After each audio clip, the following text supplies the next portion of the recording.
Country ಪಿಸ್ತೂಲ್ ತೋರಿಸಿ ಚಿನ್ನದ ಅಂಗಡಿ ದರೋಡೆ ಮಾಡಿದ ಘಟನೆ ವಿಜಯಪುರ ಜಿಲ್ಲೆ ಚಡಚಣ ತಾಲೂಕಿನ ಹಲಸಂಗಿ ಗ್ರಾಮದಲ್ಲಿ ನಡೆದಿದೆ. ಹೆಲ್ಮೆಟ್, ಜಾಕೆಟ್ ಹಾಗೂ ಕೈಗೆ ಗ್ಲೌಸ್ ಹಾಕಿಕೊಂಡು ಬುಲೆಟ್ನಲ್ಲಿ ಆಗಮಿಸಿದ್ದ ಇಬ್ಬರು ದರೋಡೆಕೋರರು ಮಹಾರುದ್ರ ಕಂಚಗಾರ ಅನ್ನೋರಿಗೆ ಸೇರಿದ ಚಿನ್ನದ ಅಂಗಡಿಯಲ್ಲಿ ದರೋಡೆ ನಡೆಸಿದ್ದಾರೆ. ಚಿನ್ನದ ಅಂಗಡಿ ಬಳಿ ಬಂದ ವೃದ್ಧೆಗೆ ಪಿಸ್ತೂಲ್ ತೋರಿಸಿ ಗಾಳಿಯಲ್ಲಿ 2 ಸುತ್ತು ಗುಂಡು ಹಾರಿಸಿ ಹೆದರಿಸಿ ಕಳಿಸಿದ್ದಾರೆ. ಆತ್ಮಲಿಂಗ ಹೂಗಾರ ಎಂಬ ಯುವಕನ ಬಲಗಾಲಿಗೆ ಗುಂಡು ತಾಗಿದ್ದು ಆಸ್ಪತ್ರೆಗೆ ದಾಖಲಿಸಲಾಗಿದೆ. ಚಿನ್ನಾಭರಣಗಳೊಂದಿಗೆ ದರೋಡೆಕೋರರು ಮಹಾರಾಷ್ಟ್ರದತ್ತ ಪ್ರಯಾಣ ಬೆಳೆಸಿರೋ ಬಗ್ಗೆ ಮಾಹಿತಿ ಇದೆ. ಸ್ಥಳಕ್ಕೆ ಎಸ್ಪಿ ಲಕ್ಷ್ಮಣ ನಿಂಬರಗಿ ಹಾಗೂ ಅಧಿಕಾರಿಗಳು ಭೇಟಿ ನೀಡಿ ಪರಿಶೀಲನೆ ನಡೆಸಿದ್ದಾರೆ. ದರೋಡೆ ದೃಶ್ಯ ಸಿಸಿಟಿವಿಯಲ್ಲಿ ಸೆರೆಯಾಗಿದ್ದು ಪೊಲೀಸರು ದರೋಡೆಕೋರರ ಪತ್ತೆಗೆ ಬಲೆ ಬೀಸಿದ್ದಾರೆ.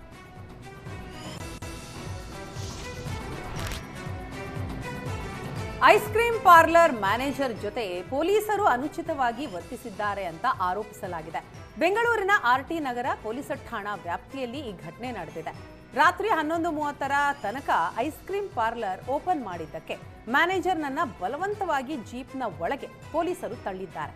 ಓರ್ವ ಗನ್ಮ್ಯಾನ್ ಜೊತೆ ಬಂದಿದ್ದ 6 ಜನ ಪೊಲೀಸರು ದೌರ್ಜನ್ಯ ಎಸಗಿದ್ದಾರೆ ಅಂತ ಆರೋಪಿಸಲಾಗಿದೆ. 11 ಗಂಟೆಯವರೆಗೂ ಯಾಕೆ ಶಾಪ್ ಮುಚ್ಚಿಲ್ಲ ಅಂತ ಪೊಲೀಸರು ಪ್ರಶ್ನೆ ಮಾಡಿ ಪಾರ್ಲರ್ ಮ್ಯಾನೇಜರ್ನನ್ನ ವಶಕ್ಕೆ ಪಡೆದಿದ್ದಾರೆ. ಆದರೆ ಪೊಲೀಸರಿಗೆ ಪಾರ್ಲರ್ ಮ್ಯಾನೇಜರ್ ಆವಾಜ್ ಹಾಕಿದ್ದಾನೆ ಅಂತ ಆರೋಪಿಸಲಾಗಿದೆ. ನನಗೆ ರಾಜಕಾರಣಿಗಳು ಗೊತ್ತು, ಏನು ಮಾಡ್ತೀರಾ ಅಂತ ಧಮಕಿ ಹಾಕಿದ್ದಕ್ಕೆ ಆತನನ್ನ ವಶಕ್ಕೆ ಪಡೆದಿದ್ದೇವೆ ಎಂದು ಗಸ್ತು ಸಿಬ್ಬಂದಿ ತಿಳಿಸಿದ್ದಾರೆ.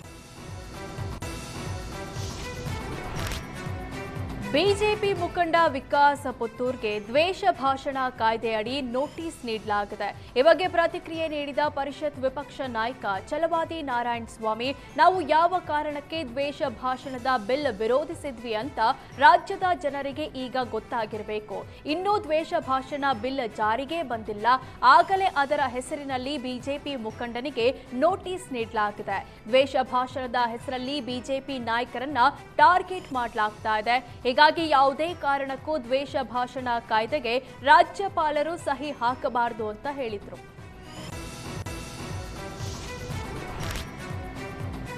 ರಾಜ್ಯದಲ್ಲಿ ಬೈಕ್ ಟ್ಯಾಕ್ಸಿಗೆ ಅನುಮತಿಯ ವಿರುದ್ಧ ಸುಪ್ರೀಂ ಕೋರ್ಟ್ಗೆ ಮೇಲ್ಮನವಿಯ ಕುರಿತು ಮಾತನಾಡಿದ ಸಚಿವ ರಾಮಲಿಂಗಾರೆಡ್ಡಿ, ನಮ್ಮ ಕಾರ್ಯದರ್ಶಿಗಳು ಆದೇಶ ಪ್ರತಿ ಪಡೆದು ಅಡ್ವೊಕೇಟ್ ಜನರಲ್ ಸಲಹೆ ಪಡೆದು ಕಳಿಸ್ತಾರೆ. ಮುಂದೆ ಏನು ಮಾಡಬೇಕು ಅಂತ ಚರ್ಚೆ ಮಾಡಿ ತೀರ್ಮಾನ ಮಾಡ್ತೀವಿ. ಅನುಮತಿ ಕೊಟ್ರೆ ಯಾವ ರೀತಿ ಕೊಡಬೇಕು ಅಂತ ಮುಂದಿನ ದಿನಗಳಲ್ಲಿ ತೀರ್ಮಾನ ಮಾಡ್ತೀವಿ ಅಂತ ಹೇಳಿದ್ರು. ಇನ್ನು ಸಾರಿಗೆ ಬಸ್ಗಳ ಮೇಲೆ ಅತಿರೇಕದ ಜಾಹೀರಾತು ಪ್ರದರ್ಶನದ ಬಗ್ಗೆಯೂ ಪ್ರತಿಕ್ರಿಯೆ ನೀಡಿದ ರಾಮಲಿಂಗಾರೆಡ್ಡಿ, ಈ ಕುರಿತು ನಾವು ಗಮನ ಹರಿಸಿದ್ದು ಇಡೀ ಬಸ್ ಪೂರ್ತಿ ಜಾಹೀರಾತು ಹಾಕೋ ಹಾಗಿಲ್ಲ. 40% ಮಾತ್ರ ಜಾಹೀರಾತು ಹಾಕುವಂತೆ ಸೂಚನೆ ನೀಡಿದ್ದೇನೆ. ಬಿಎಂಟಿಸಿ ಒಂದಕ್ಕೆ 60 ಕೋಟಿ ಜಾಹೀರಾತು ಬರ್ತಾ ಇದೆ.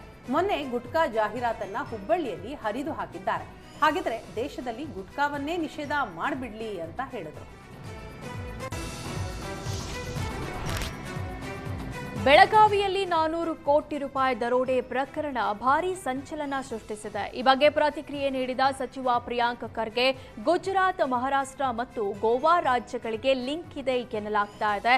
ಗುಜರಾತ್ನಲ್ಲಿ ಬಿಜೆಪಿ 25 ವರ್ಷಗಳಿಂದ ಸರ್ಕಾರ ನಡೆಸುತ್ತಿದೆ. ಮಹಾರಾಷ್ಟ್ರದಲ್ಲಿ ಹಾಗೂ ಗೋವಾದಲ್ಲಿಯೂ ಅವರದ್ದೇ ಸರ್ಕಾರ ಇದೆ. ಇವೆಲ್ಲವೂ ಹೇಗೆ ಸರ್ಕಾರಗಳ ಮೂಗಿನ ನೇರಕ್ಕೆ ನಡೀತಿದೆ. ಕರ್ನಾಟಕದ ಕೆಲ ಬಿಜೆಪಿ ಮುಖಂಡರು ಇದು ತಿರುಪತಿಗೆ ಬ್ಲ್ಯಾಕ್ ಮನಿ, ವೈಟ್ ಮನಿ ಮಾಡಲು ಹೋಗ್ತಿದ್ದಾರೆ ಅಂತ ಹೇಳಿದ್ದಾರೆ. ಚುನಾವಣೆಗೆ ಬಳಸಲು ಅಂತ ಕೂಡ ಹೇಳಿದ್ದಾರೆ. ಹಾಗಾದ್ರೆ ಅವರಿಗೆ ಹೇಗೆ ಈ ಮಾಹಿತಿ ಇದೆ? ಸರ್ಕಾರಗಳಿಗೆ ಇಲ್ಲದ ಮಾಹಿತಿ ಬಿಜೆಪಿ ಶಾಸಕರಿಗೆ ಹೇಗೆ ಗೊತ್ತಾಗುತ್ತೆ? ಈ ಪ್ರಶ್ನೆಗಳಿಗೆ ಕೇಂದ್ರ ಸರ್ಕಾರ ಉತ್ತರ ಕೊಡ್ಲಿ ಅಂತ ಕಿಡಿಕಾರಿದ್ರು. ಚೋರ್ಲಾ ಘಾಟ್ ಬಳಿಯ 400 ಕೋಟಿ ಕಾಂಗ್ರೆಸ್ನದ್ದು ಎಂಬ ಮಹಾರಾಷ್ಟ್ರ ಸಿಎಂ ಹೇಳಿಕೆಗೆ ಸಚಿವ ಶರಣಬಸಪ್ಪ ದರ್ಶನಾಪುರ ಟಾಂಗ್ ಕೊಟ್ಟಿದ್ದಾರೆ. ಮಹಾರಾಷ್ಟ್ರ ಸಿಎಂ ಅವರೇ ನಮ್ಮ ದುಡ್ಡಿದೆ, ಸಹಕಾರ ಮಾಡಿ ಅಂತ ಪತ್ರ ಬರೆದಿದ್ದಾರೆ. ಹಣ ಗೋವಾದಿಂದ ಮಹಾರಾಷ್ಟ್ರಕ್ಕೆ ಹೋಗ್ತಾ ಇತ್ತು. ಗೋವಾ ಹಾಗೂ ಮುಂಬೈನಲ್ಲಿ ಬಿಜೆಪಿ ಅವರದ್ದೇ ಸರ್ಕಾರ ಇದೆ. ಬೆಳಗಾವಿಯಲ್ಲಿ ನಾವೇ ಹಿಡಿದಿದ್ದೇವಲ್ಲ, ಸ್ವಲ್ಪ ತಲೆ ಓಡಿಸಿದ್ರೆ ಸಾಕು ಯಾರ್ ದುಡ್ಡು ಅನ್ನೋದು ಗೊತ್ತಾಗತ್ತೆ.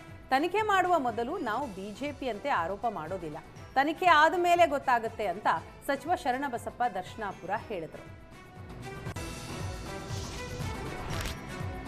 ಬೆಳಗಾವಿ ಗಡಿ ಭಾಗದಲ್ಲಿ 400 ಕೋಟಿ ದರೋಡೆ ಪ್ರಕರಣದ ಬಗ್ಗೆ ಪ್ರತಿಕ್ರಿಯೆ ನೀಡಿದ ಗೃಹ ಸಚಿವ ಡಾಕ್ಟರ್ ಜಿ ಪರಮೇಶ್ವರ್, ಮಹಾರಾಷ್ಟ್ರ ಸರ್ಕಾರದವರು ಎಸ್ಐಟಿ ರಚನೆ ಮಾಡಿದ್ದಾರೆ. ಪ್ರಕರಣದ ಬಗ್ಗೆ ಗೊಂದಲಗಳಿದ್ದು, ತನಿಖೆಯಲ್ಲಿ ಏನು ವರದಿ ಬರುತ್ತೆ, ನಂತರ ಎಲ್ಲವೂ ಗೊತ್ತಾಗಲಿದೆ. ಕರ್ನಾಟಕ ಪೊಲೀಸರು ಭಾಗಿಯಾಗಿದ್ದಾರೆ ಎಂಬ ಆರೋಪಕ್ಕೆ ಪ್ರತಿಕ್ರಿಯಿಸಿದ ಪರಮೇಶ್ವರ್, ನಮ್ಮವರು ಯಾರೂ ಕೂಡ ಭಾಗಿ ಆಗಿಲ್ಲ, ತನಿಖೆಯಲ್ಲಿ ಏನು ಬರುತ್ತೋ ನೋಡೋಣ ಅಂತ ತಿಳಿಸಿದರು.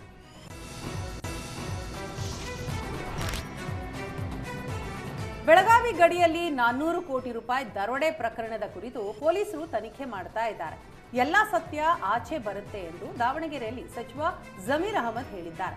ಬಿಜೆಪಿಯವರು ಕಾಂಗ್ರೆಸ್ ದುಡ್ಡು ಅಂತ ಹೇಳ್ತಾರೆ, ಕಾಂಗ್ರೆಸ್ನವರು ಬಿಜೆಪಿ ದುಡ್ಡು ಅಂತಾರೆ. ತನಿಖೆ ನಡೆಯಲಿ, ಯಾರದ್ದು ಅಂತ ಗೊತ್ತಾಗುತ್ತೆ ಅಲ್ವಾ ಅಂತ ಹೇಳಿದರು. ಕರ್ನಾಟಕ ಗೋವಾ ಗಡಿಯಲ್ಲಿ 400 ಕೋಟಿ ರಾಬರಿ ಪ್ರಕರಣ ಹಲ್ಚಲ್ ಸೃಷ್ಟಿಸಿದೆ. ಚೋರ್ಲಾದಲ್ಲಿ ಈ ರಾಬರಿ ಆಗಿದ್ರೆ ನಾವೇ ತನಿಖೆ ಮಾಡ್ತೀವಿ ಅಂತ ಬೆಳಗಾವಿಯಲ್ಲಿ ಸತೀಶ್ ಜಾರಕಿಹೊಳಿ ತಿಳಿಸಿದ್ರು. ಮಹಾರಾಷ್ಟ್ರ, ಗೋವಾ ಅಥವಾ ಕರ್ನಾಟಕ ಗೊಂದಲ ಆಗಿದೆ, ಆದರೆ ಮಹಾರಾಷ್ಟ್ರ ತನಿಖೆಗೆ ನಮ್ಮವರು ಸಪೋರ್ಟ್ ಮಾಡ್ತಾರೆ ಅಂತ ಸತೀಶ್ ಜಾರಕಿಹೊಳಿ ಪ್ರತಿಕ್ರಿಯಿಸಿದ್ರು.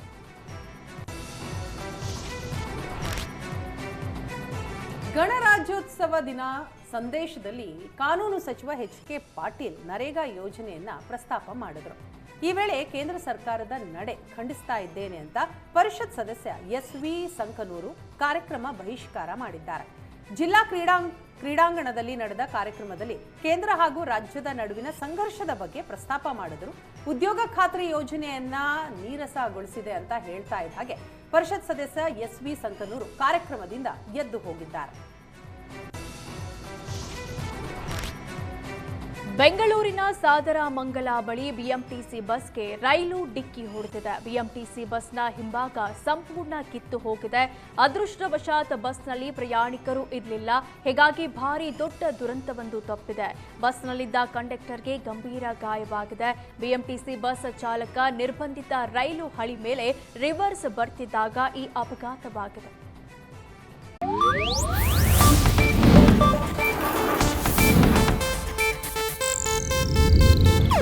ಇದು ಏಷ್ಯಾನೆಟ್ ನ್ಯೂಸ್ ನೆಟ್ವರ್ಕ್ ಪ್ರಸ್ತುತಿ.